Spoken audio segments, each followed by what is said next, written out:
After they had seen all these things, and Christiana and those with her had time to think about all they witnessed, the interpreter took them aside again. First he brought them into a room where there was a man who couldn't look any way but down, and in his hand he held a muck rake. One stood above the man's head, holding a celestial crown, and he offered him that crown for his muckrake. But the man didn't look up or regard the one holding the crown in any way. Instead, he only raked bits of straw, small sticks, and dust from the floor. Then Christiana said, "I believe I understand the meaning of this somewhat, that this is a figure of a man of this world. Is it not, good sir?" "You are right," the interpreter said. "He and his muckrake show his carnal mind. You see how he pays more attention to raking up straws, sticks, and the dust of the floor than to what he who calls to him from above with the celestial crown in his hand has to say. It is to show that heaven is nothing but a fable to some people, and that things here in this world are the only things considered important to them. Now, when you saw that the man with the rake could only look down, it was to let you see that when earthly things hold power over men's minds, they completely carry their hearts away from God." Then Christiana said, "Oh, deliver me from this muckrake. Keep deception and lies far from me. Give me neither poverty nor riches. Feed me with the food that is my portion." Proverbs chapter 30, verse 8. That prayer, the interpreter said, is so little used that it is almost rusty. And "give me not riches" is such a scarce prayer that it is only prayed by 1 in 10,000. Instead, straw, sticks, and dust are sought after as great things by most. With that, Christiana and Mercy wept and said, "Alas, it is too true." After the interpreter had shown them this, he brought them into the very best room in the house. It was a magnificent room, and he invited them to look around and see if they could find anything useful there. They looked and looked, but there was nothing to be seen except a very large spider on the wall, which they chose to overlook.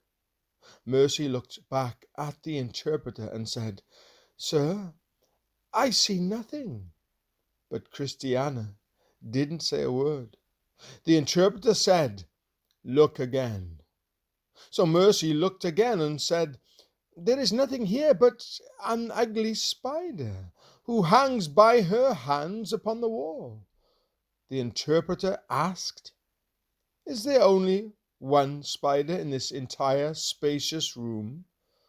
Then tears brimmed in Christiana's eyes, for she was a woman quick to understand. She said, "Lord, there are more here than one, and such spiders whose venom is far more destructive than hers." The interpreter looked pleased and said, "You have spoken the truth." Mercy blushed, and the boys covered their faces with their hands, for they all began to understand the riddle now. The interpreter said, "The spider you may grasp with the hands, yet it is in kings' palaces." Proverbs chapter 30, verse 28. Therefore, this is recorded only to show you how full you are of the venom of sin. However, by the hand of faith, you may lay hold of and live in the best room in the king's house above. "I thought it was something like this," Christiana said, "but I could not figure it all out. I thought we were like spiders, and that we looked like ugly creatures, no matter what fine room we were in. But to think that by this spider, that venomous and ugly creature, we were to learn how to act in faith, that I did not understand. Yet the fact that she has taken hold and lives in the best room in the house shows that God has made nothing in vain. Their hearts filled with gladness as they looked at each other with tear-filled eyes, and then bowed before the interpreter. He brought them into yet another room. In this room they found a hen and chicks, and he told the pilgrims to observe them for a while. One of the chicks went to the trough to drink, and every time she drank, she lifted up her head and her eyes toward heaven. The interpreter said, "See what this little chick does, and learn from her. Your mercies come from above. Acknowledge this by receiving them with eyes turned to heaven." Again, he told the pilgrims to observe and watch, and so they paid attention to the hen and her chicks. They noticed that the hen used a fourfold vocal pattern to communicate with her chicks. Firstly, she had a common call she used all throughout the day. Secondly, she had a special call, which she only used once in a while. Thirdly, she had a brooding note. "Jerusalem, Jerusalem, who kills the prophets and stones those who are sent to her. How often I wanted to gather your children together, the way a hen gathers her chicks under her wings, and you were unwilling." Matthew chapter 23, verse 37.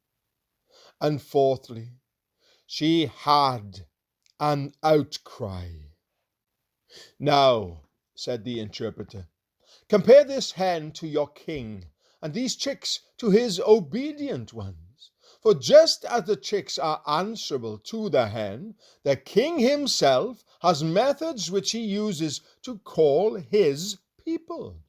By his common call, he gives nothing, and by his special call, he always has something to give. He also has a brooding voice he uses for those who are under his wing, and an outcry which sounds the alarm when he sees the enemy coming. I am going to lead you into the next room where such things are, because you are women, and they are easy for you." Christiana nodded and said, "Please, let us see some more." So he led them into the slaughterhouse, where a butcher was killing a sheep, and the sheep was quiet and patiently accepted her death.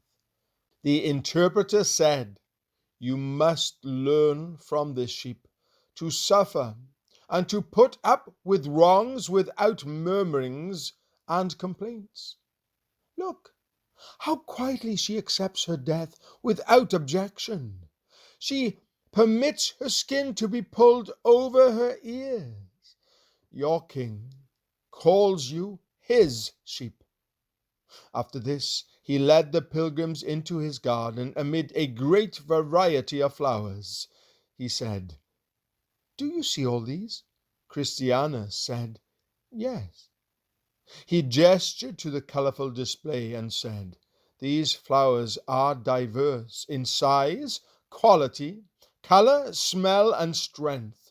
Some are better than others, and where the gardener planted them, there they stand, and they do not quarrel with another."